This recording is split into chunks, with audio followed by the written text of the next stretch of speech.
30년 결혼의 배신, 그리고 58세에 찾은 자유 쌍둥이 사기극의 전말.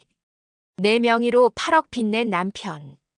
그가 숨긴 10억의 비밀 실화. 이야기를 시작하기 전 구독과 좋아요는 저희 채널에 큰 힘이 됩니다. 그날 밤의 일을 나는 평생 잊지 못할 것입니다. 11월의 어느 목요일 밤 11시, 남편 도연이 샤워를 하러 들어간 사이였습니다. 거실 소파에 놓인 그의 휴대폰이 불빛을 내며 진동했습니다. 평소 같았으면 그냥 지나쳤을 겁니다.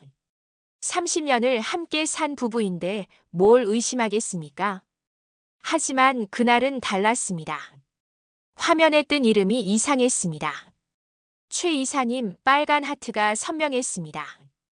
회사 동료라면 그냥 이름만 저장하면 되는데 왜 하필 하트일까요? 손이 떨렸습니다. 화면을 누르고 싶었지만 비밀번호를 몰랐습니다. 여보, 뭐해? 샤워실 문이 열리는 소리에 깜짝 놀라 휴대폰을 제자리에 놓았습니다. 도연은 머리를 수건으로 닦으며 나왔습니다. 평소와 다름없는 모습이었습니다. 하지만 제 눈엔 모든 게 달라 보였습니다. 아무것도 안 해. 그냥 물 좀 마시려고. 그래. 나도 목마른데 같이 마실까? 그는 웃으며 다가왔습니다. 하지만 그 웃음이 어색해 보였습니다. 아니, 제가 그렇게 보고 싶어 했던 걸까요? 우리는 나란히 서서 물을 마셨습니다. 침묵이 흘렀습니다. 30년 동안 함께 살았는데 이렇게 어색한 침묵은 처음이었습니다. 오늘 회사에서 무슨 일 있었어? 평범한 질문이었습니다. 늘 하던 대화였습니다. 별일 없어. 그냥 계약 건으로 바빴지. 최 이사님이랑도 일했어. 제 입에서 나온 말에 저도 놀랐습니다. 도연의 손이 미세하게 떨렸습니다. 물잔을 놓는 그의 동작이 조금 느렸습니다. 응, 재무 관련 일이니까. 왜? 아니, 그냥. 요즘 자주 언급하는 것 같아서. 회사 일이니까 그렇지. 피곤한데 먼저 들어가 있어. 그는 거실 소파에 앉아 휴대폰을 집어들었습니다. 화면을 확인하더니 뭔가를 타이핑했습니다. 제가 보는 것도 아랑곳하지 않고요. 아니, 어쩌면 일부러 보여주는 걸까요? 나는 떳떳하다는 듯이. 침실로 들어왔지만 잠이 오지 않았습니다. 천장을 보며 누웠습니다. 머릿속으로 모든 게 빠르게 지나갔습니다. 언제부터였을까요? 도연이 늦게 들어오기 시작한 게, 양복에서 낯선 향수 냄새가 나기 시작한 게, 주말에도 회사에 나가야 한다고 말하기 시작한 게, 새벽 2시 도연이 침대에 누웠습니다. 저는 자는 척했습니다. 그의 호흡 소리가 들렸습니다. 규칙적이지만 어딘가 불안정했습니다. 그날 밤 우리 사이에는 보이지 않는 벽이 생겼습니다. 다음 날 아침 도연은 평소보다 일찍 나갔습니다. 회식 있어 늦을 거야. 문을 닫고 나가는 그의 뒷모습을 봤습니다. 어깨가 조금 처져 있었습니다. 피곤해 보였습니다. 하지만 제 눈에는 그게 피곤함이 아닌 다른 무엇으로 보였습니다. 죄책감, 회피, 아니면 이미 마음이 떠난 사람의 무관심. 식탁에 혼자 앉아 커피를 마셨습니다. 쓴맛이 유난히 강했습니다. 창밖을 봤습니다. 낙엽이 지고 있었습니다. 가을이 깊어지고 있었습니다. 그리고 저는 느꼈습니다. 우리 부부 사이에도 겨울이 오고 있다는 것을. 그때부터였습니다. 제 안의 시계가 삐걱대기 시작한 게 3일이 지났습니다. 도연은 매일 밤 10시가 넘어서 들어왔습니다. 회식이 이렇게 많을 수가 있나? 혼잣말이었습니다. 하지만 답은 이미 알고 있었습니다. 거짓말이라는 것을. 30년을 함께 산 사람의 거짓말은 금방 티가 납니다. 눈빛이 다르고 말투가 다르고 심지어 걷는 모습까지 달라집니다. 월요일 밤 도연이 집에 들어왔을 때 양복에서 향수 냄새가 났습니다. 제가 사준 적 없는 향수였습니다. 달콤하면서도 묵직한 여자의 향기였습니다. 당신 향수 바꿨지? 최대한 담담하게 물었습니다. 도연은 넥타이를 풀며 대답했습니다. 무슨 소리야? 요즘 피곤해서 그래. 회사 일이 너무 많아. 향수 냄새 나는데. 회식 때 옆에 앉은 사람 것 아닐까? 나는 모르겠는데. 그는 재킷을 소파에 던지고 침실로 들어갔습니다. 저는 그 재킷을 들고 냄새를 맡았습니다. 분명했습니다. 여자의 향수였습니다. 그것도 비싼 향수. 제가 평생 한 번도 써본 적 없는 그런 향수. 화요일, 저는 그의 양복 주머니를 뒤졌습니다. 평생 남편 물건을 뒤진 적이 없었습니다. 하지만 그날은 달랐습니다. 손이 떨렸지만 멈출 수가 없었습니다. 주머니에서 영수증 하나가 나왔습니다. 그랑블루 레스토랑 2인 38만 원. 38만 원짜리 저녁을 누구와 먹은 걸까요? 우리 결혼 기념일에도 20만 원짜리 코스 먹고 비싸다고 했던 사람이, 제 생일에는 동네 한식당에 가자고 했던 사람이, 그런 사람이 38만 원짜리 저녁을 먹었습니다. 회식이라고 했지만 회식 영수증에는 법인카드 번호가 찍힙니다. 이건 개인 카드였습니다. 손이 떨렸습니다. 영수증을 다시 주머니에 넣었습니다. 아직은 아무것도 모르는 척해야 했습니다. 수요일 저녁, 도연의 휴대폰이 또 울렸습니다. 이번엔 제가 바로 옆에 있었습니다. 화면에 뜬 이름 최 이사님 하트. 안 받아? 제가 물었습니다. 도연은 휴대폰을 뒤집어 놓았습니다. 나중에 할게. 지금은 피곤해. 최 이사님이 누구야? 요즘 자주 전화하는 것 같은데. 회사 재무팀 이사야. 일 때문에 연락하는 거지. 당신도 알잖아. 요즘 프로젝트 크게 진행하고 있다고. 그 사람 여자야? 질문을 던지고 나서 후회했습니다. 너무 직접적이었습니다. 도연은 웃었습니다. 비웃는 듯한 웃음이었습니다. 당연하지. 왜? 질투하는 거야? 30년 만에. 질투가 아니라 궁금해서. 그냥 동료야. 이상한 생각하지 마. 그는 자리에서 일어나 침실로 들어갔습니다. 저는 거실에 혼자 남았습니다. TV는 켜져 있었지만 무슨 내용인지 하나도 들리지 않았습니다. 머릿속이 복잡했습니다. 목요일 오후 저는 그의 회사 앞에 갔습니다. 차 안에서 기다렸습니다. 5시 30분 직원들이 하나둘 나오기 시작했습니다. 6시 도연이 나왔습니다. 혼자가 아니었습니다. 옆에 여자가 있었습니다. 검은색 정장에 하이힐을 신은 여자.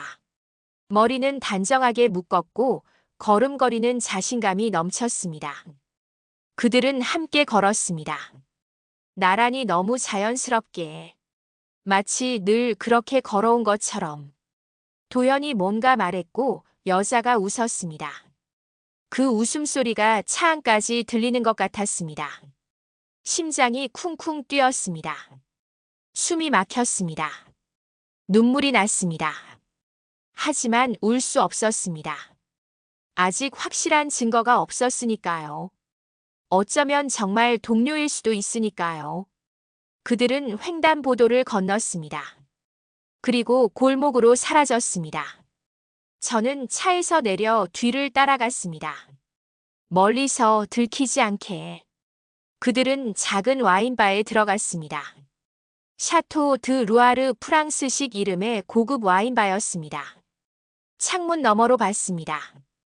그들은 구석 자리에 앉았습니다. 와인잔을 부딪혔습니다. 도연의 얼굴이 보였습니다. 집에서는 보지 못했던 표정이었습니다. 편안하고 행복해 보였습니다. 마치 사랑에 빠진 사람처럼. 그 순간 깨달았습니다.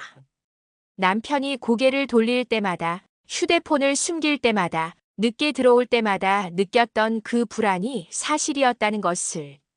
내가 모르는 또 다른 세상이 그의 주머니 안에, 그의 휴대폰 안에, 그의 마음속에 있다는 것을. 집으로 돌아왔습니다.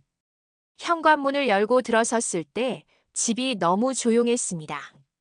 30년을 살았던 이 집이 갑자기 낯설게 느껴졌습니다. 거울을 봤습니다. 58세의 제 얼굴이 보였습니다. 주름진 얼굴, 힘없는 눈빛, 생기 없는 피부.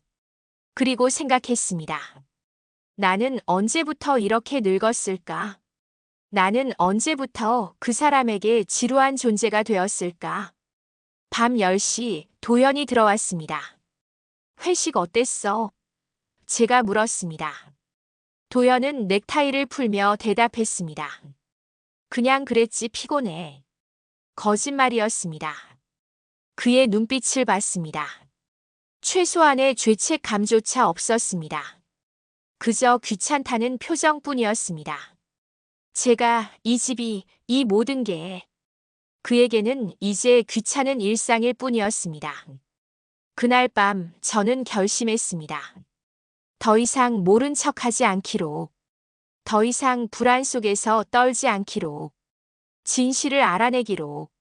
설령 그 진실이 저를 무너뜨릴지라도. 왜냐하면 이미 무너지고 있었으니까요. 조금씩 매일 소리 없이. 금요일 아침 저는 일찍 일어났습니다. 도연은 아직 잠들어 있었습니다. 그의 휴대폰이 침대 옆 탁자 위에 놓여 있었습니다. 손이 저절로 움직였습니다. 화면을 켰습니다. 비밀번호. 결혼기념일. 틀렸습니다. 제 생일. 틀렸습니다. 아들 생일. 그것도 아니었습니다. 3번 틀리면 잠깁니다. 마지막 기회. 손가락이 떨렸습니다. 1114 11월 14일. 우리가 처음 만난 날이었습니다. 아이러니했습니다. 배신하면서도 그 날짜를 비밀번호로 쓰다니. 열렸습니다. 카카오톡을 열었습니다. 맨 위에 최미선 하트 대화방이 있었습니다. 손이 떨렸지만 눌렀습니다. 오늘 저녁 어때요? 좋아. 그 집으로 갈까? 네. 7시에 봐요. 보고 싶었어요, 나도. 메시지는 어제 밤의 것이었습니다. 제가 집에서 기다리는 동안 그는 그녀에게 보고 싶다고 말했습니다. 스크롤을 올렸습니다. 더 많은 메시지들이 있었습니다. 당신 생각하면 일이 손에 안 잡혀요. 회의 중인데 자꾸 당신 얼굴이 떠올라. 어젯밤 꿈에서도 당신을 봤어. 읽을수록 가슴이 무너졌습니다. 이건 단순한 바람이 아니었습니다. 감정이 있었습니다. 진심이 담겨 있었습니다. 30년 전 그가 제게 했던 말들이었습니다.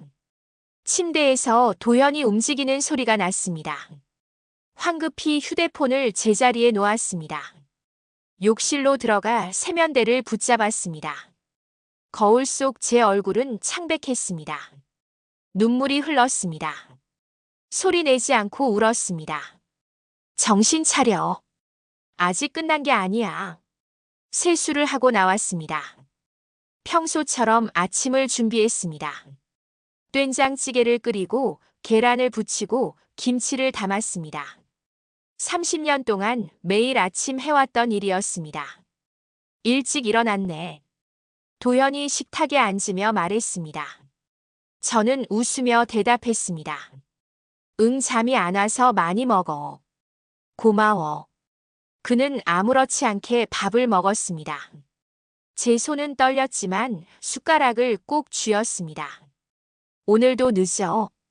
응. 프로젝트 마감이라 야근해야 할 것 같아. 또 거짓말이었습니다. 하지만 이제는 익숙했습니다. 점심때 저는 남편 회사 근처로 향했습니다. 그 카페. 메시지에서 봤던 그 집이 어딘지 알고 싶었습니다. 회사 주변을 돌았습니다. 골목 안쪽에 작은 카페가 하나 있었습니다. 카페 루체. 창문으로 안을 들여다봤습니다. 그녀가 있었습니다. 검은 정장을 입은 여자. 창가 자리에 혼자 앉아 노트북을 보고 있었습니다. 가까이서 보니 생각보다 어렸습니다. 45세쯤. 단정하지만 세련된 외모였습니다. 제가 절대 가질 수 없는 그런 분위기. 문을 열고 들어갔습니다. 카페는 조용했습니다. 아메리카노를 주문하고 그녀가 보이는 자리에 앉았습니다. 심장이 미친 듯이 뛰었습니다. 그녀는 고개를 들었습니다. 우리 눈이 마주쳤습니다. 실례지만 윤정혜 씨 맞으시죠? 그녀가 먼저 말을 걸었습니다. 저는 놀라서 굳었습니다. 네, 어떻게? 사진으로 뵌 적이 있어요. 저는 최미선이라고 합니다. 한도연 대표님 회사에서 재무이사로 일하고 있어요. 그녀는 웃으며 다가왔습니다. 하이힐 소리가 또각또각 울렸습니다. 제 맞은편에 앉았습니다. 향수 냄새가 났습니다. 남편 양복에서 맡았던 바로 그 냄새. 만나서 반갑습니다. 사실 한번 뵙고 싶었어요. 저를요? 왜요? 회계 서류 때문인데요. 대표님 명의로 된 몇 가지 서류에 사인이 필요해서요. 집으로 찾아뵐까 했는데 이렇게 우연히 만나네요. 거짓말이었습니다. 우연이 아니었습니다. 그녀는 제가 여기 올 걸 알고 있었습니다. 남편이 말했을 겁니다. 아내가 의심하고 있다고. 어떤 서류인데요? 부동산 관련 서류입니다. 급한 건 아니니까 천천히 확인하셔도 돼요. 그녀는 가방에서 서류 봉투를 꺼내 제게 건넸습니다. 봉투는 무거웠습니다. 대표님께서 부인께 전해달라고 하셨어요. 집에 가져가서 보세요. 그녀의 눈빛을 봤습니다. 거기엔 승자의 여유가 있었습니다. 동정도 미안함도 없었습니다. 그저 나는 당신보다 우위에 있다는 확신뿐이었습니다. 그나저나 부인께서 이 동네에 무슨 일로 오셨어요? 혹시 남편분 확인하러 오신 건 아니죠? 직격탄이었습니다. 그녀는 모든 걸 알고 있었습니다. 그리고 즐기고 있었습니다. 아니에요. 그냥 지나가다가. 그러시군요. 걱정 마세요. 대표님은 일 때문에 바쁘실 뿐이에요. 부인을 사랑하시니까요. 그 말을 할 때 그녀의 입꼬리가 올라갔습니다. 비웃는 것이었습니다. 저는 자리에서 일어났습니다. 더 이상 그녀 앞에 앉아 있을 수 없었습니다. 서류 잘 받았습니다. 먼저 가보겠습니다. 네, 조심히 가세요. 또 뵙겠습니다. 카페를 나왔습니다. 다리가 후들거렸습니다. 골목 모퉁이에서 벽에 기댔습니다. 숨이 막혔습니다. 눈물이 쏟아졌습니다. 그 순간 제 안에서 뭔가 끊어졌습니다. 30년 동안 쌓아온 믿음, 참고 견뎌온 인내, 남편을 위해 희생한 시간들, 모든 게 무너졌습니다. 집으로 돌아와 서류 봉투를 열었습니다. 손이 떨렸습니다. 부동산 매매 계약서, 송파구 잠실동 소재 아파트. 우리 집이었습니다. 제 명의로 된 우리 집. 계약 금액은 15억. 하지만 이상했습니다. 계약서 날짜는 한 달 전이었습니다. 저는 어떤 계약서도 본 적이 없었습니다. 다음 장을 넘겼습니다. 근저당권 설정 계약서 채권 최고액 10억. 제 이름으로 도장이 찍혀 있었습니다. 하지만 제가 찍은 도장이 아니었습니다. 위조였습니다. 마지막 서류를 봤습니다. 대출 신청서 신청인 윤정의 8억 원. 제 명의로 8억 원을 대출받았다는 서류였습니다. 전화기를 집어들었습니다. 남편에게 전화했습니다. 신호음이 길게 울렸습니다. 여보, 이게 뭐야? 목소리가 떨렸습니다. 뭐가? 최미선이 준 서류. 이게 대체 뭐냐고. 침묵이 흘렀습니다. 긴 침묵 그리고 한숨 소리. 미선이가 줬구나. 대답해 이게 뭐냐고. 도연은 8시가 넘어서 집에 들어왔습니다. 거실에는 모든 서류가 펼쳐져 있었습니다. 저는 소파에 앉아 그를 기다렸습니다. 눈물은 이미 다 말랐습니다. 남은 건 분노뿐이었습니다. 정희야 그가 다가왔습니다. 하지만 저는 손을 들어 막았습니다. 가까이 오지 마 설명이나 해. 도연은 한숨을 쉬며 소파에 앉았습니다. 넥타이를 풀었습니다. 피곤한 얼굴이었습니다. 하지만 제게는 더 이상 동정심이 없었습니다. 사업 때문이었어. 사업. 내 명의를 도용한 게 사업 때문이라고. 회사 자금 사정이 안 좋았어. 프로젝트를 따내려면 큰 돈이 필요했고, 은행에서는 내 개인 신용으로는 한계가 있다고 했어. 그래서 내 명의를 몰래 쓴 거야. 내 집을 담보로 잡은 거야. 잠깐만이야. 프로젝트만 마무리되면 다 갚을 수 있어. 잠깐. 한 달 전에 한 계약을. 왜 지금 내가 알게 된 거야? 도연은 대답하지 못했습니다. 고개를 숙였습니다. 미안해 말하려고 했는데 타이밍이. 타이밍? 30년을 같이 산 아내한테 타이밍이 없었어. 매일 밤 늦게 들어오면서 그 여자랑 와인 마시면서 타이밍이 없었다고. 도연의 얼굴이 굳었습니다. 뭘 알고 있는 거야? 다 알아. 최미선 너희 둘 다 알아. 회사 동료? 재무이사? 그게 전부야. 침묵이 흘렀습니다. 시계 초침 소리만 들렸습니다. 똑딱 똑딱 똑딱. 인정해 솔직하게 말해 그 여자랑 무슨 사이야? 미안해. 미안하긴 뭐가 미안해. 대답이나 해. 제 목소리가 커졌습니다. 30년 만에 처음으로 남편에게 소리를 질렀습니다. 사랑하냐고. 그 여자를. 도연은 고개를 들었습니다. 그의 눈빛을 봤습니다. 거기에 답이 있었습니다. 미안해, 정희야. 나도 어쩔 수가 없었어. 심장이 멈추는 것 같았습니다. 숨이 막혔습니다. 알고 있었지만 직접 듣는 것은 달랐습니다. 언제부터야? 2년 전부터. 2년?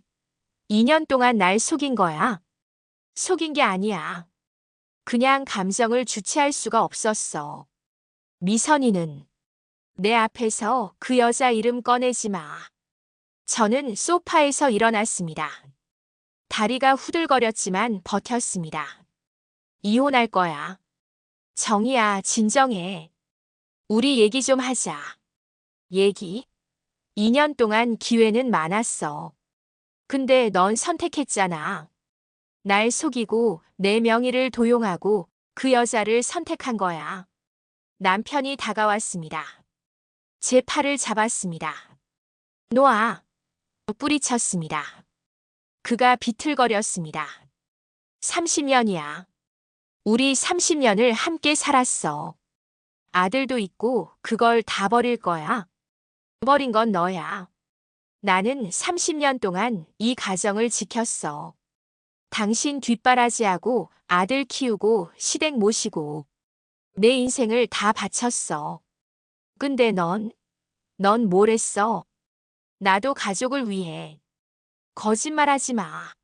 가족을 위해서라면서 왜 바람을 피워?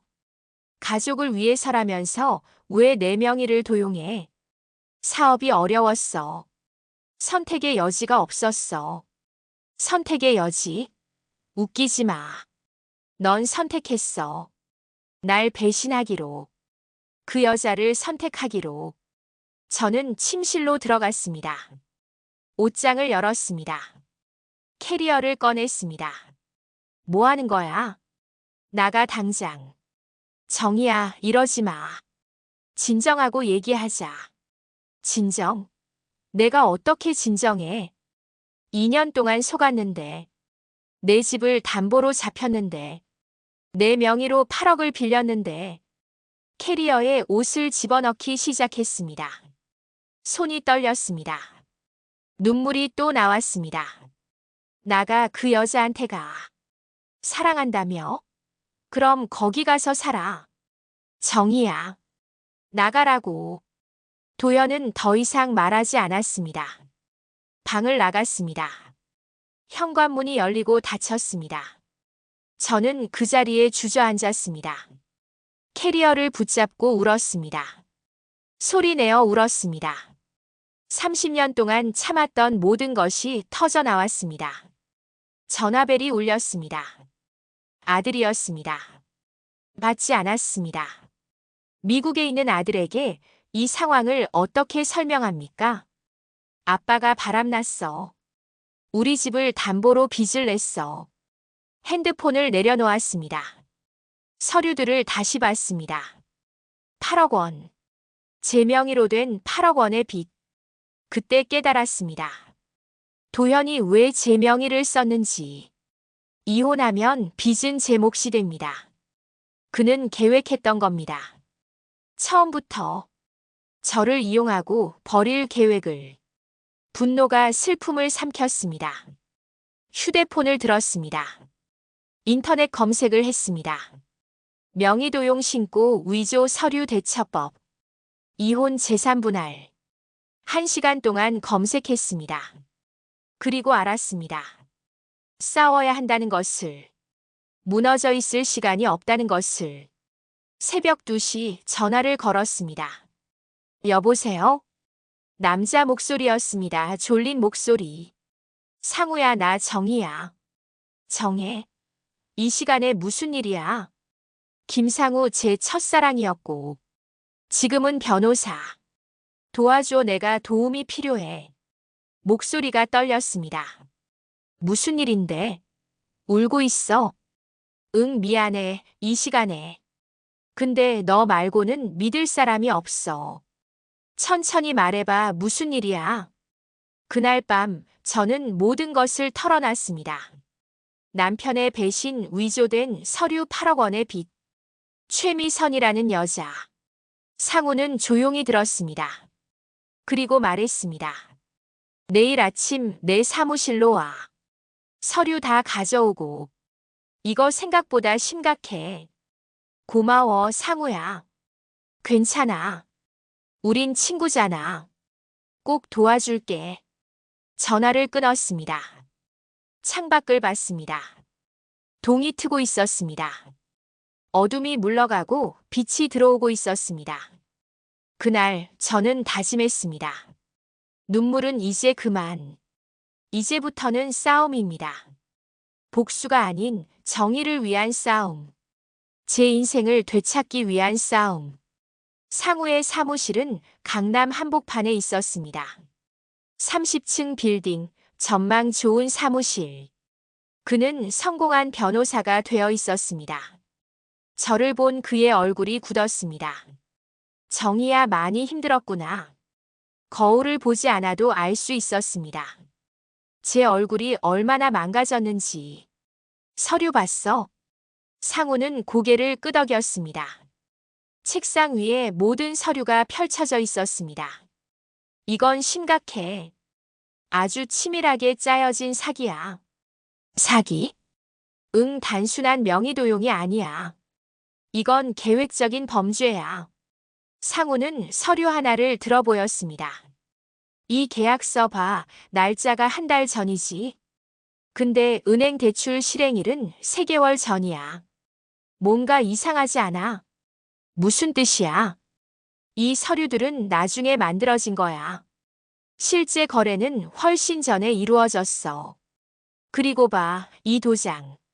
상우가 확대경을 건넸습니다. 제 도장을 자세히 봤습니다.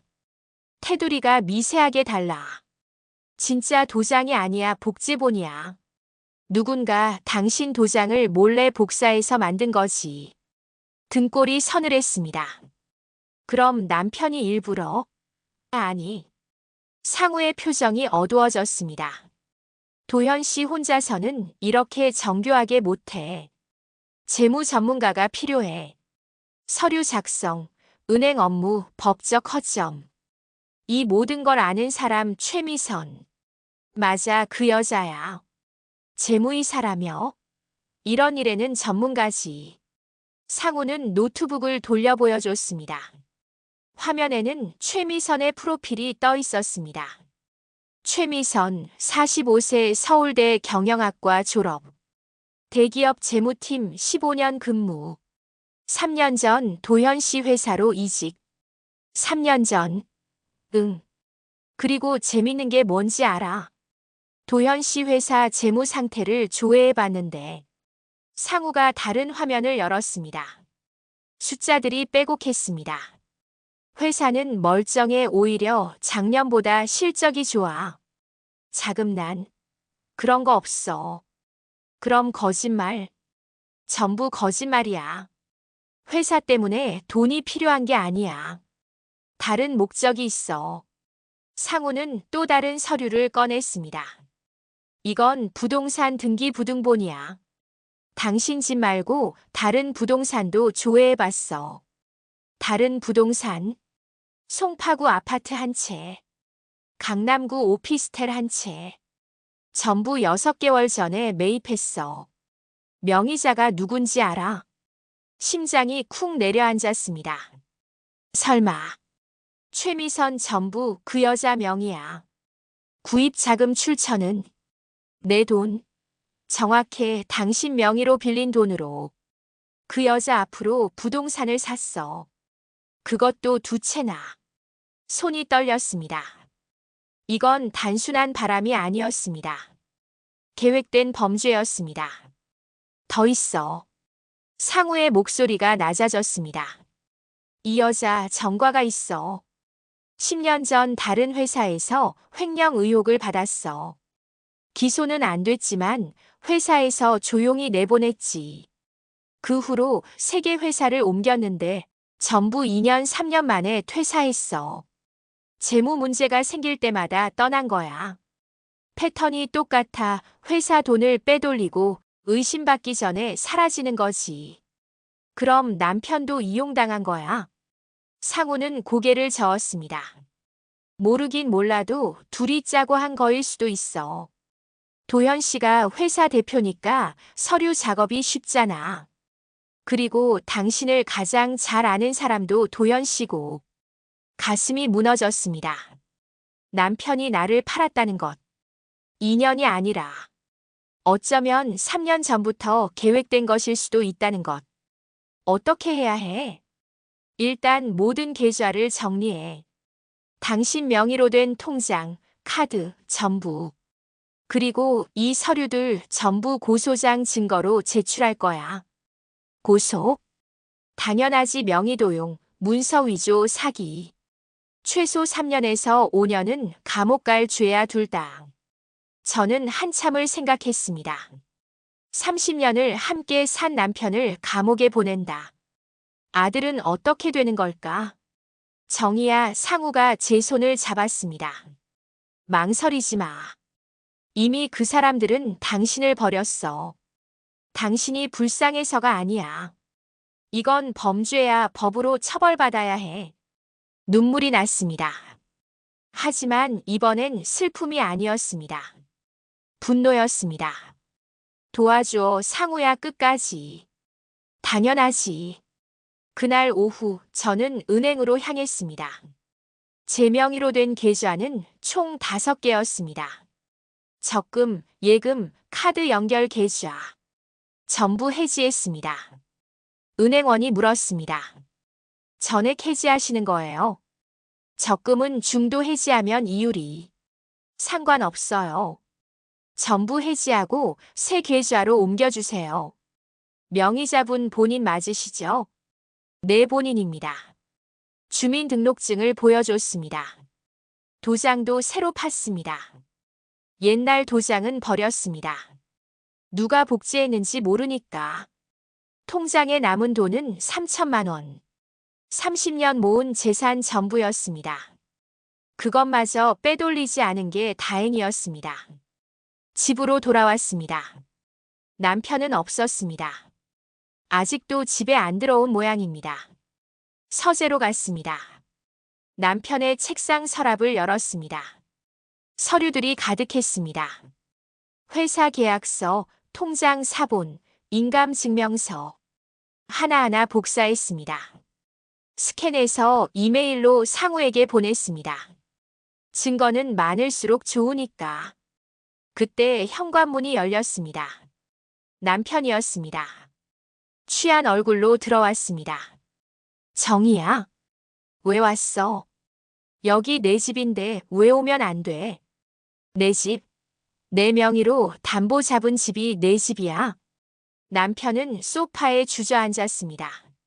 정희야, 미안해. 정말 미안해. 미안하면 다야.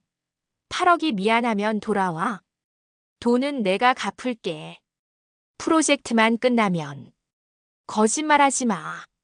소리쳤습니다. 회사는 멀쩡해.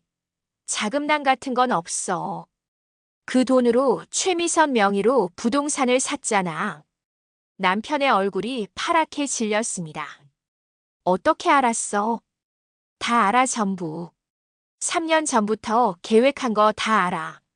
정희야, 오해야, 그건. 오해? 내 명의로 빚내서 그 돈으로 그 여자 집 사준 게 오해야. 남편은 대답하지 못했습니다. 고개를 숙였습니다. 내일 고소할 거야. 당신이랑 최미선 둘 다. 고소? 남편이 벌떡 일어났습니다. 정희야, 그러지 마. 아들을 생각해. 아빠가 감옥 가면 민준이는 어떻겠어? 아들 핑계 대지 마. 당신이 먼저 가정을 버렸잖아. 제발 한 번만 용서해줘. 다시는 안 그럴게. 용서? 30년을 배신한 사람한테 용서를 해. 저는 방으로 들어갔습니다. 캐리어를 끌고 나왔습니다. 어디 가는데? 호텔. 당신이랑 같은 공간에 못 있겠어. 정희야. 남편이 제 팔을 잡았습니다. 저는 뿌리쳤습니다. 손 떼. 다시는 나한테 손 떼지 마. 현관문을 열었습니다. 뒤돌아보지 않았습니다. 30년을 살았던 집 하지만 이제는 감옥 같았습니다. 택시를 탔습니다. 호텔로 가달라고 했습니다. 창밖을 봤습니다. 서울의 밤은 여전히 화려했습니다. 하지만 제 마음은 어둠뿐이었습니다. 휴대폰이 울렸습니다. 상우였습니다. 정희야, 준비됐어. 내일 아침 경찰서 가자. 고소장 제출할 거야. 응, 고마워. 그리고 조심해. 그 사람들이 뭘 할지 몰라. 알았어. 전화를 끊었습니다. 호텔에 도착했습니다. 방에 들어가 침대에 누웠습니다. 천장을 봤습니다. 내일부터 전쟁이 시작된다. 눈을 감았습니다. 하지만 잠은 오지 않았습니다. 다음 날 아침 9시 경찰서 민원실. 상우와 함께 고소장을 제출했습니다. 담당 형사가 서류를 검토했습니다. 명의도용, 문서 위조, 사기 증거 자료가 확실하네요. 바로 수사 들어가겠습니다. 얼마나 걸려요? 긴급 체포 영장 청구하면 오늘 안에도 가능합니다. 피의자들 소재는 파악되죠? 내 남편은 회사에 있을 겁니다. 최미선도 같은 회사 재무이사입니다. 형사는 고개를 끄덕였습니다. 오후에 연락드리겠습니다. 경찰서를 나왔습니다. 상우가 말했습니다. 이제 기다리는 수밖에 없어. 집에 가서 쉬어. 아니, 회사로 가볼래? 직접 보고 싶어. 위험해. 뭐 하려고? 그냥 마지막으로 보고 싶어. 그 사람들 얼굴. 상우는 한숨을 쉬었습니다. 알았어. 그럼 내가 같이 갈게. 혼자 두면 무슨 일 생길까봐. 남편의 회사는 강남대로변에 있었습니다. 10층 건물 로비에서 기다렸습니다. 점심시간이었습니다. 직원들이 하나둘 나왔습니다. 그리고 봤습니다. 도현과 최미선 함께 나오는 모습을. 그들은 웃고 있었습니다. 남편이 뭔가 말하자 최미선이 킥킥거렸습니다. 마치 연인처럼, 아무 걱정 없는 사람들처럼. 저것 봐, 상우가 제 팔을 잡았습니다. 진정해 곧 끝나.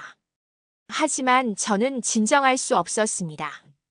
걸어갔습니다. 그들에게로. 도현 씨 남편이 돌아봤습니다.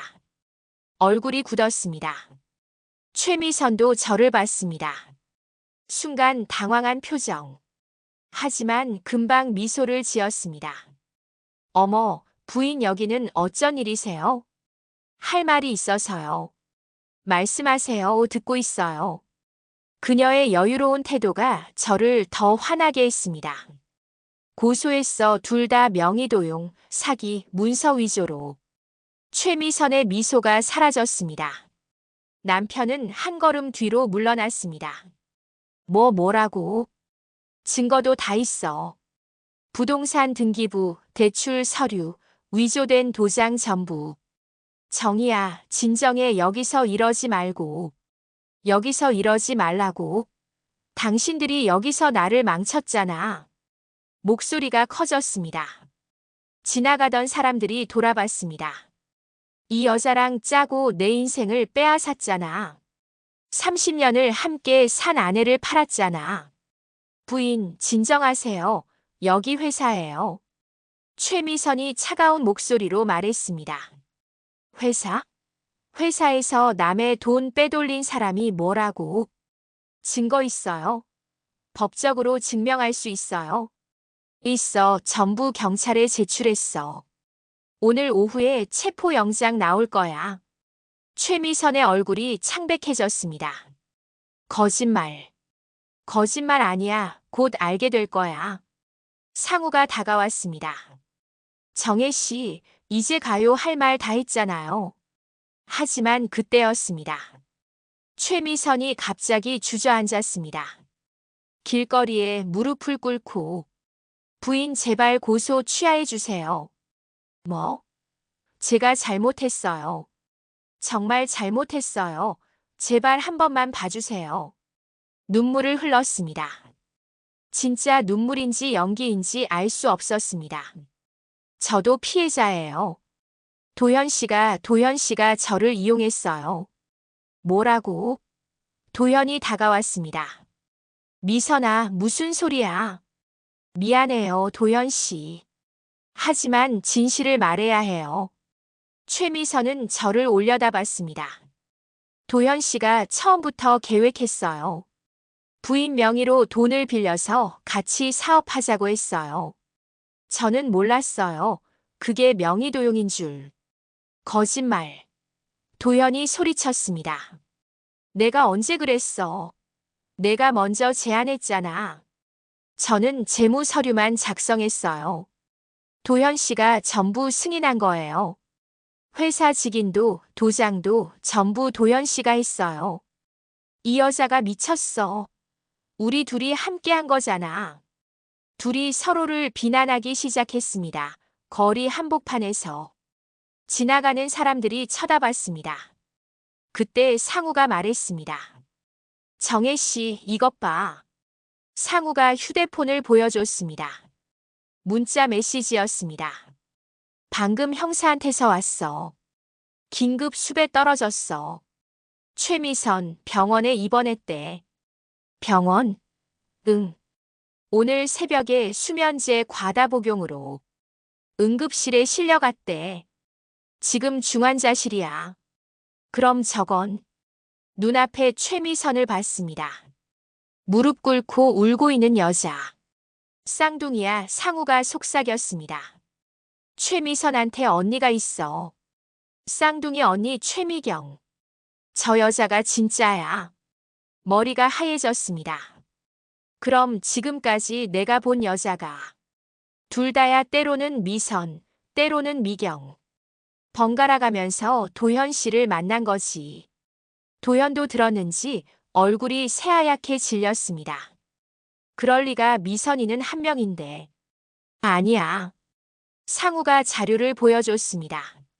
최미선, 최미경 쌍둥이 자매. 10년 전 횡령 사건도 둘이 함께 한 거야. 한 명은 회사에서 일하고 한 명은 바깥에서 돈을 빼돌리고. 완벽한 분업이지.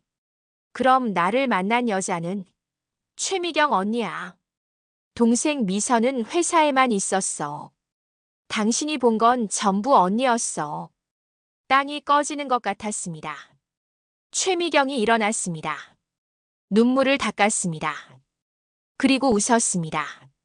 차가운 미소. 들켰네요. 그래요. 저는 최미경이에요. 동생 미선이는 지금 병원에 있어요. 왜 동생을? 동생은 약해 빠졌어요. 양심이 있거든요. 당신 같은 사람 속이는 게 괴로웠나 봐요. 어젯밤에 수면제를 먹었어요. 더는 못하겠다고 하면서. 미친. 미친 건 당신들이에요. 돈에 눈이 멀어서 아내를 팔고 사랑하는 척하면서 속이고. 재밌었어요, 솔직히. 최미경은 가방을 들었습니다. 경찰 올 거 알아요. 준비됐어요. 어차피 동생 혼자 다 뒤집었을 테니까.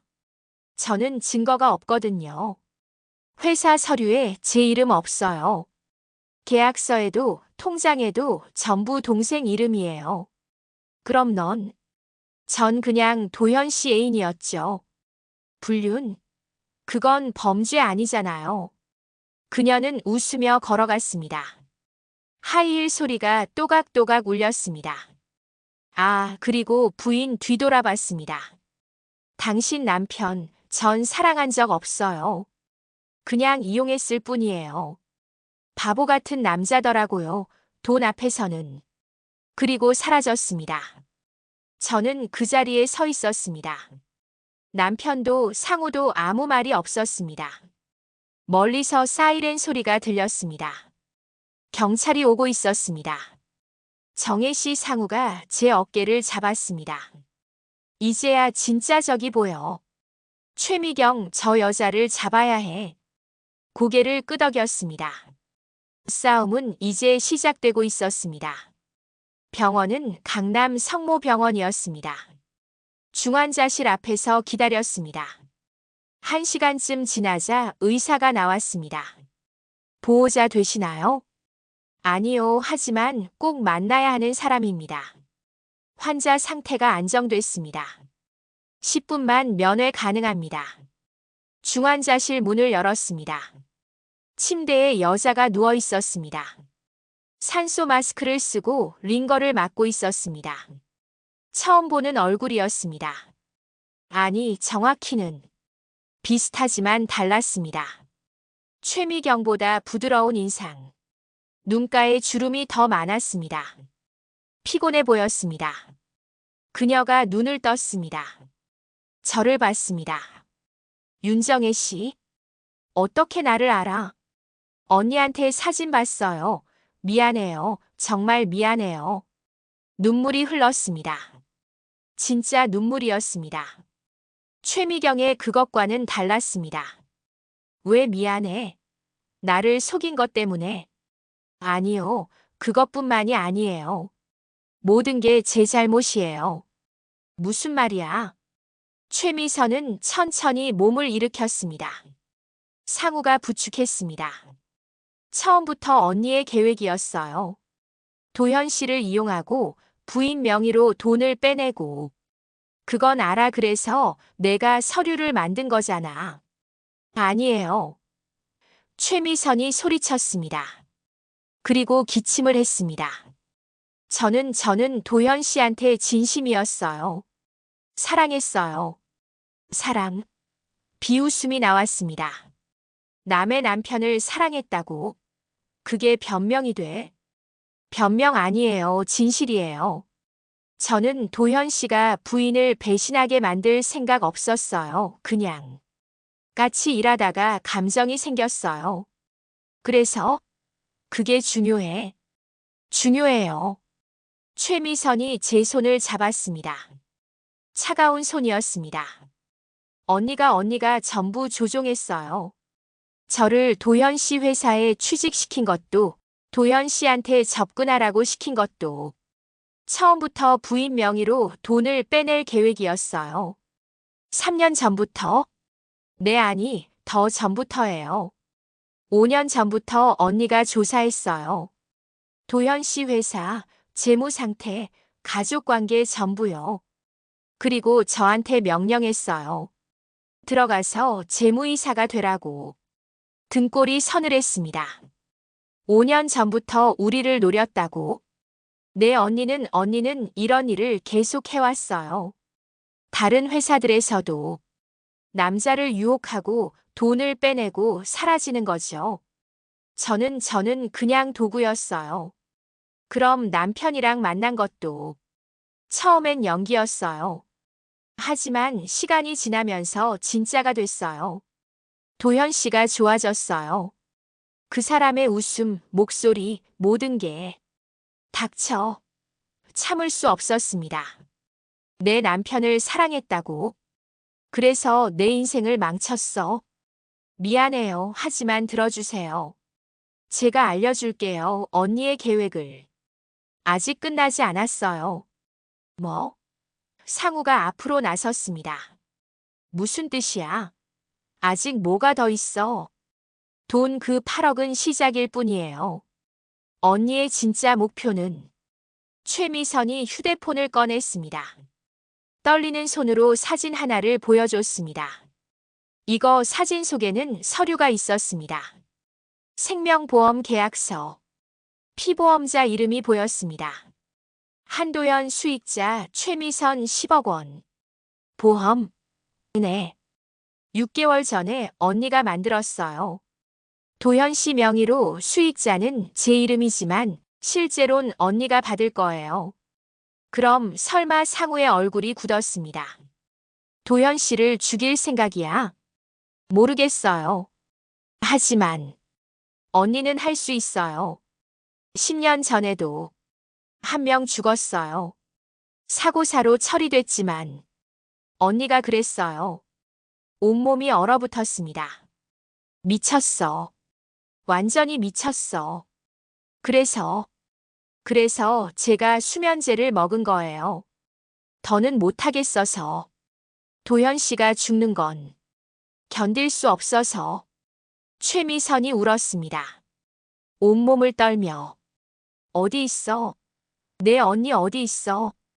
모르겠어요. 언니는 항상 사라져요. 일이 끝나면 새 신분으로 바꾸고 새로운 곳으로. 신분? 상우가 물었습니다. 주민등록번호를 여러 개 가지고 있어요.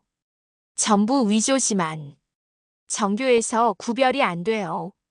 지금 언니가 쓰는 신분도 가짜일 거예요. 상우가 휴대폰을 꺼냈습니다. 경찰에게 전화했습니다. 여보세요?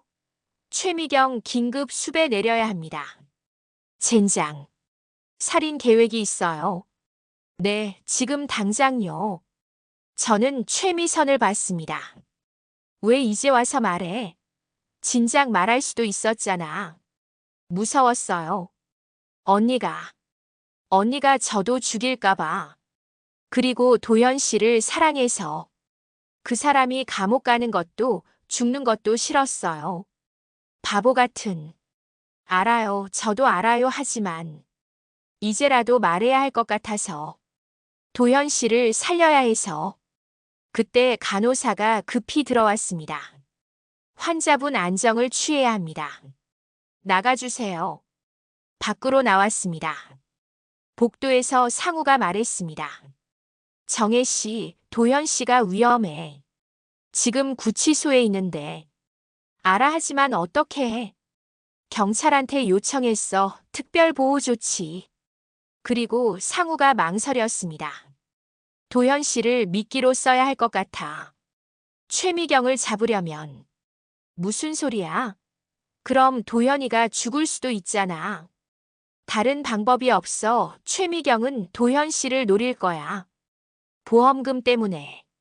우리가 그걸 역이용하는 거지. 머리가 복잡했습니다. 30년을 함께 산 남편, 저를 배신한 남편. 그를 살려야 할까? 아니면 그냥 내버려둬야 할까? 시간이 없어 결정해야 해. 상우가 재촉했습니다. 고민했습니다. 길고 긴 침묵 끝에 대답했습니다. 해야지만 도현 씨를 정말로 지켜줘. 죽이려는 게 아니야, 그냥. 저 여자를 잡으려는 거야. 약속할게. 작전이 시작됐습니다. 3일 후 도현이 보석으로 풀려났습니다. 계획대로였습니다. 일부러 보석을 허가받았습니다. 최미경을 유인하기 위해. 남편은 집으로 돌아왔습니다. 우리 집, 제가 떠난 그 집. 하지만 그는 혼자가 아니었습니다. 형사들이 곳곳에 숨어 있었습니다. 저와 상우도 근처 차 안에서 지켜봤습니다. 정말 올까? 올 거야, 10억 때문에라도. 밤 9시 집에 불이 켜졌습니다. 남편이 거실을 왔다 갔다 하는 모습이 보였습니다. 불안한 표정이었습니다. 당연했습니다. 자신을 죽이려는 사람이 온다는 걸 아니까요. 10시 현관 앞에 그림자가 나타났습니다. 여자였습니다. 검은 옷을 입고 모자를 눌렀었습니다. 최미경이었습니다. 왔다. 상우가 무전기를 들었습니다. 타겟 포착 대기하세요. 최미경이 초인종을 눌렀습니다. 남편이 문을 열었습니다. 미선아, 들어가도 돼요? 목소리가 들렸습니다. 부드러웠습니다. 마치 정말 최미선인 것처럼. 어떻게 병원에 있다며? 퇴원했어요. 당신 보고 싶어서. 도현이 망설였습니다. 하지만 문을 열어줬습니다. 최미경이 안으로 들어갔습니다. 문이 닫혔습니다. 들어갔다 2분 후 진입한다. 상우가 형사들에게 지시했습니다. 저는 숨을 죽이고 지켜봤습니다. 창문 너머로 두 사람이 보였습니다. 최미경이 가방에서 뭔가를 꺼냈습니다.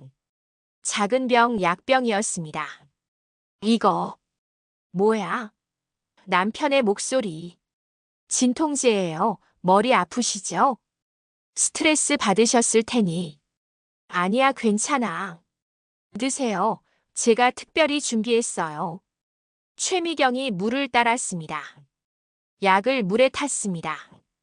미선아, 나 지금 그럴 기분 아니야. 너 때문에 내가 얼마나. 제 탓이에요. 다 제가 잘못했어요. 용서해 주세요. 그녀가 도현에게 다가갔습니다. 물잔을 건넸습니다. 마셔요. 그럼 용서해 줄게요. 도현이 물잔을 받았습니다. 입에 가져갔습니다. 안 돼. 저도 모르게 소리쳤습니다.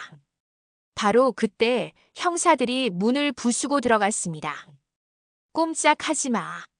경찰이다. 최미경이 돌아봤습니다. 얼굴이 굳었습니다. 이게 다 뭐야? 도현이 물잔을 떨어뜨렸습니다. 바닥에 물이 쏟아졌습니다. 최미경, 살인미수 혐의로 긴급 체포한다. 형사들이 달려들었습니다. 하지만 최미경은 빨랐습니다. 가방에서 칼을 꺼냈습니다. 비켜. 칼을 휘둘렀습니다. 형사 한 명이 팔을 다쳤습니다. 위험해. 물러서. 혼란이었습니다. 최미경은 남편을 붙잡았습니다. 목에 칼을 댔습니다. 움직이면 죽여. 진정해. 칼 내려놔. 닥쳐. 다 비켜. 나는 갈 거야. 현관 쪽으로 뒷걸음질 쳤습니다. 도현을 인질로 삼아. 저는 차에서 내렸습니다. 상우가 말렸습니다. 위험해. 가지 마. 하지만 저는 뛰었습니다. 집 안으로. 현관문이 열려 있었습니다. 안으로 들어갔습니다. 제 목소리에 최미경이 돌아봤습니다. 윤정혜, 그 사람 놔. 내가 원하는 건 돈이잖아. 나한테 말해. 얼마 원해? 돈. 최미경이 웃었습니다. 미친 듯한 웃음. 돈으로 해결되면 좋겠네요. 하지만 이미 늦었어요. 이 남자가 죽어야 10억을 받아요. 사망보험금. 그 돈 못 받아 경찰이 다 알아. 보험사도 알아. 상관없어요. 어차피 이 남자 때문에 제 인생 꼬였어요. 같이 죽을 거예요. 칼이 도연의 목을 파고들었습니다. 피가 흘렀습니다. 으악! 남편이 비명을 질렀습니다. 그만해. 저는 최미경에게 달려들었습니다. 그녀를 밀쳤습니다. 칼이 떨어졌습니다. 형사들이 달려들었습니다. 최미경을 제압했습니다. 놓으라고. 최미경이 발버둥 쳤습니다. 하지만 수갑이 채워졌습니다. 남편이 바닥에 쓰러졌습니다. 목을 잡고 신음했습니다. 피가 많이 흘렀습니다. 구급차. 빨리. 상우가 소리쳤습니다. 저는 남편에게 다가갔습니다. 손수건으로 상처를 눌렀습니다. 정희야. 남편이 저를 봤습니다. 눈물이 흘렀습니다. 미안해. 정말 미안해. 말하지 마요. 힘 빼지 말고. 사랑했어. 진짜로 너를. 알아. 이제 그만. 구급차가 도착했습니다. 응급요원들이 남편을 들것에 실었습니다. 부인, 같이 가시겠습니까? 망설였습니다. 잠시. 그리고 고개를 저었습니다. 아니요. 혼자 보내주세요. 남편이 실려갔습니다. 사이렌 소리가 멀어졌습니다. 최미경도 연행됐습니다. 경찰차에 태워졌습니다. 떠나기 전 그녀가 저를 봤습니다. 후회할 거예요. 그 남자 용서하면 배신자는 또 배신해요. 내 걱정이나 해. 너나 감옥에서 잘 살아. 경찰차가 떠났습니다. 상우가 다가왔습니다. 괜찮아? 응, 괜찮아. 도현 씨는 살 거야. 상처가 깊지 않았어. 살 거야. 그리고 너는? 저는 우리 집을 봤습니다. 30년을 살았던 집. 이제는 범죄 현장이 되어버린 집. 이혼할 거야. 남편이 회복하면. 정희야. 괜찮아. 상우야. 이제 끝났어. 진짜로. 2주 후 남편은 회복했습니다. 목에 흉터가 남았지만 생명에는 지장 없었습니다. 최미경과 최미선은 모두 기소됐습니다. 최미경은 살인미수, 사기, 횡령으로 15년형. 최미선은 공범으로 5년형을 받았습니다. 남편도 재판을 받았습니다. 명의도용, 문서 위조로 3년형. 집행유예는 없었습니다. 그리고 저는 이혼 서류에 도장을 찍었습니다. 정희야, 정말 이혼할 거야? 병원 침대에 누운 남편이 물었습니다. 응, 한 번만 더 기회를 줘. 기회는 30년 동안 있었어. 당신이 버렸잖아. 미안해. 미안하다는 말, 이제 그만해. 지겨워. 서류를 건넸습니다. 남편은 떨리는 손으로 받았습니다. 재산은 어떻게 할 거야? 집은 팔아서 빚 갚을 거야. 나머지는 반반. 당신 감옥 들어가면 어차피 관리 못하잖아. 아들한테는 내가 말할게. 아빠가 왜 감옥 갔는지. 남편이 고개를 숙였습니다. 눈물이 떨어졌습니다. 저는 돌아섰습니다. 병실 문을 열었습니다. 정희야. 뒤돌아보지 않았습니다. 30년 동안 고마웠어. 행복했어. 진심이야. 나도요. 그리고 문을 닫았습니다. 6개월 후. 새 아파트였습니다. 작지만 깨끗했습니다. 제 이름으로 된 제 집이었습니다. 창가에 앉아 커피를 마셨습니다. 아침 햇살이 들어왔습니다. 따뜻했습니다. 휴대폰이 울렸습니다. 상우였습니다. 정희야, 점심 먹을래? 오늘 시간 돼? 응, 어디서? 새로 생긴 이탈리안 레스토랑인데 괜찮아? 좋아, 12시에 보자.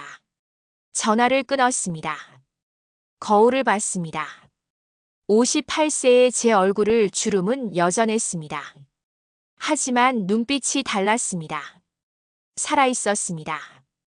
가방을 챙겼습니다. 외출 준비를 했습니다. 현관문을 나서며 뒤돌아봤습니다. 제 집, 제 공간, 제 인생. 이제야 시작이네. 문을 닫았습니다. 복수는 끝났습니다. 하지만 제 인생은 이제부터가 진짜 시작이었습니다. 1년 후 저는 작은 베이커리를 열었습니다. 평생 하고 싶었던 일이었습니다. 가게 이름은 다시 시작. 첫 손님은 상우였습니다. 축하해, 정희야. 고마워, 내가 없었으면 여기까지 못 왔어. 천만에 너 혼자 한 거야. 빵을 구웠습니다. 단팥빵, 크루아상, 식빵. 손님들이 하나둘 들어왔습니다. 맛있어요.